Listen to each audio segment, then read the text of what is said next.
राधे राधे। धन्यं वृंदावनं तेन भक्तिर्नृत्यति यत्र च। धन्य है श्रीधाम वृंदावन मेरे भाई, धन्य है श्रीधाम वृंदावन। आज सुबह परिक्रमा में इतने रसिक, इतने वैष्णव परिक्रमा लगा रहे हैं।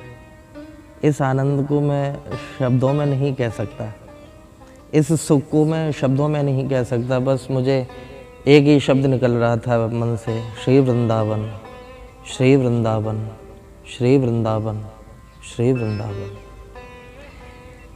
मेरे भाई बहन, ये वृंदावन की भूमि इस प्रकार की है, जो इस दास का अनुभव रहा है थोड़ा, कि यत्र प्रविष्टो सगलोपि जंतुर आनंद सच्चित घनतामुपैति। प्रामाणिक बात है कि यहाँ पर जब कोई भी जीव प्रवेश करता है श्रीधाम वृंदावन में, जीव मात्र की बात हो रही है, मनुष्य की तो की बात ही नहीं अकेले की, जीव मात्र की बात है। हाँ, अगर श्रीधाम वृंदावन में प्रवेश करता है तो आनंद सच्चित घनतामुपैति। किनको प्राप्त करता है? बोले उन आनंद सच्चिदानंद घन भगवान को, उनको प्राप्त कर लेता है, उन हमारे लाडले परमाराध्य ठाकुर को प्राप्त कर लेता है सहज में ही, कोई भी क्यों ना हो। ऐसी वृंदावन की महिमा है मेरे भाई, ऐसी वृंदावन की महिमा। आज सुबह एक बड़ा प्यारा भाव, एक बहुत ही अद्भुत भाव आज अब सब लोगों के बीच में वृंदावन की पावन भूमि से साझा कर रहा हूँ। एक हमारे बहुत बड़े महापुरुष हुए बनारस के,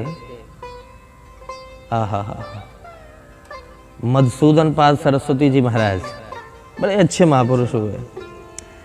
और कमाल की बात, कट्टर अद्वैतवादी थे, दूसरे को मानते ही नहीं थे, केवल एको ब्रह्म द्वितीयो नास्ति। इस परंपरा के मानने वाले, इस परंपरा पर चलने वाले पूज्यपाद श्री मधुसूदन सरस्वती जी महाराज, जो महापुरुषों का भाव, उच्च कोटि के महापुरुष, उच्च कोटि के महापुरुष, केवल ब्रह्म सत्ता में ही निष्ठ रहने वाले, ब्रह्म सत्ता में ही निष्ठ रहने वाले। गुरुदेव कहते हैं कि किसी कारण वृंदावन आना हुआ आपका, और जब पूज्यपाद श्री मधुसूदन सरस्वती जी महाराज जब श्रीधाम वृंदावन में पधारे, तो यहाँ पर उनका जो हमेशा का एक नियम रहता था कि एक ही घर से भिक्षा लेते थे, एक ही घर से भिक्षा मांगनी। और कमाल की बात कि अगर उस घर में मिल जाए आनंद है, और नहीं मिला तो 24 घंटे के लिए फिर वैसे ही रहते थे। ऐसा कट्टर नियम उनका। श्रीधाम वृंदावन में जब पूज्यपाद मधुसूदन सरस्वती जी महाराज पधारे,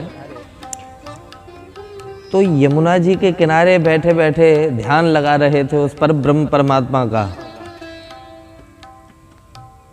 यमुना के कूल कदम्ब मूल, बैठे बैठे उन पर ब्रह्म परमात्मा का ध्यान लगा रहे थे। तो उनका तो नित्य का नियम था। तो वहीं पास से कोई बुढ़िया मैया गुजर रही, तो वह बुढ़िया मैया ने, ब्रजवासन थी वो, ठाठी ब्रजवासन थी, तो वह बुढ़िया मैया ने कही कि ओ बाबा, जोलो तो है नंद को कुमार ना है दीख पर्यो। ये जो तेरी जो साधना वादना और ये सब, ये तेरा जो योग और ध्यान और समाधि जो कुछ भी है ना, ये कब तक है? बोले जोलो तो है नंद को कुमार ना है दीख पर्यो, तोलो तू बैठ के वह ब्रह्म को विचार ले। जब तक तुझे उस सांवरे सलोने सरकार की एक झलक नहीं मिली है ना, तब तक तू ये समाधि वमाधि कुछ भी लगा ले, और कदाचित तुझे एक झलक मिल गई ना, तो तू पागल बना हुआ इन ब्रज वीथियों में विहरण करता रहेगा बाबा। वो ब्रज की मैया, वो ब्रजवासन मैया कह करके चली गई। मधुसूदन सरस्वती महाराज को कुछ ऐसा लगा नहीं कुछ कि क्या कह गई, क्यों कह रही हैं ये सब। वो अपने साधना में रहे। लेकिन उनके मन में ये भाव जागृत होने लगा कि जिनके बारे में मैंने इतना सुना है, जिनके बारे में मैंने इतना पढ़ा है, क्या उनका कभी मुझे दर्शन प्राप्त होगा? क्या मुझे कभी दर्शन प्राप्त होगा? और मेरे भाई एक दिन की घटना, पूज्यपाद श्री मधुसूदन सरस्वती जी महाराज भिक्षा के लिए निकले और दोपहर के समय भिक्षा के लिए गए। दोपहर से जो, चूंकि आप जानते हैं गांव में, जो गांव परंपरा के जितने भी इलाके हैं वहाँ पर भोजन प्रसादी बहुत समय से ही हो जाती है, सुबह की भी, दिन का भी और रात का भी। तो एक घर पे वो एक दिन की घटना है कि वो थोड़ा जल्दी पहुंच गए और जैसे ही जाकर के उन्होंने भिक्षा के लिए कहा, भिक्षा में देह, भिक्षा में देह, तो एक कोई गोपी, एक कोई स्त्री अपनी गोद में बच्चे को लिए हुए कटोरे से दूध पिला रही थी। ले बेटा पी ले, ले बेटा पी ले, ले लाला पी ले। और जैसे ही पूज्यपाद सरस्वती जी महाराज ने आवाज लगाई कि भिक्षा दो, भिक्षा दो, तो ये सुनते ही वो बच्चे को दूध पिलाते हुए वो गोपी बाहर आए, वो स्त्री बाहर आई और उसने आकर के कहा कि बाबा अभी तो कुछ बनो ना है, ये दूध है, बस ये जो कटोरा में दूध है यही है अभी तो, अगर तू चाहे बाबा तो या दूध है ले ले, या दूध है पी ले तू। अब कमाल की बात कि मधुसूदन सरस्वती जी महाराज कोई साधारण नहीं थे, पर ब्रह्म की सत्ता में निष्ठ रहने वाले वो महापुरुष। और आज जैसे ही देखा कि कोई ग्वालिन, ये एक गोपी, एक मूढ़ा स्त्री मुझे अपने बच्चे का जूठा दूध दे रही है, लाज नहीं आती तुझे, शर्म नहीं आती तुझे?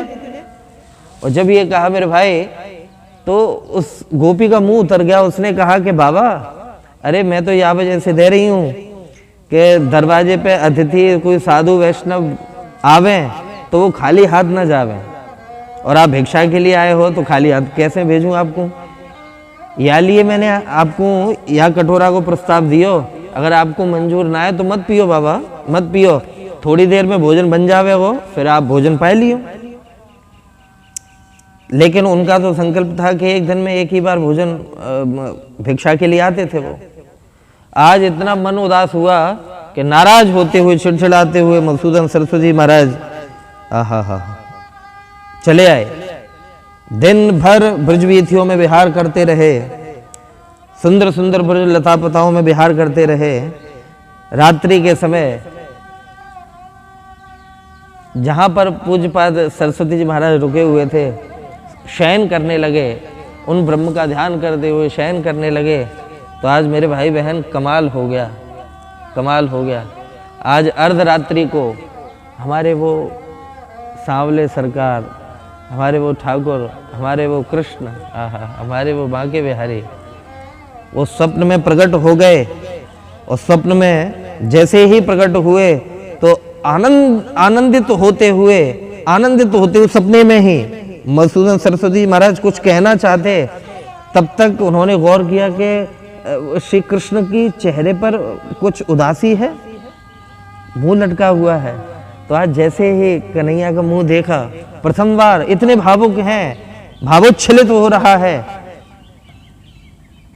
पूछ ही दिया, बोले प्रभु आपका मुंह उदास, ऐसे सुंदर दर्शन और मुंह उदास।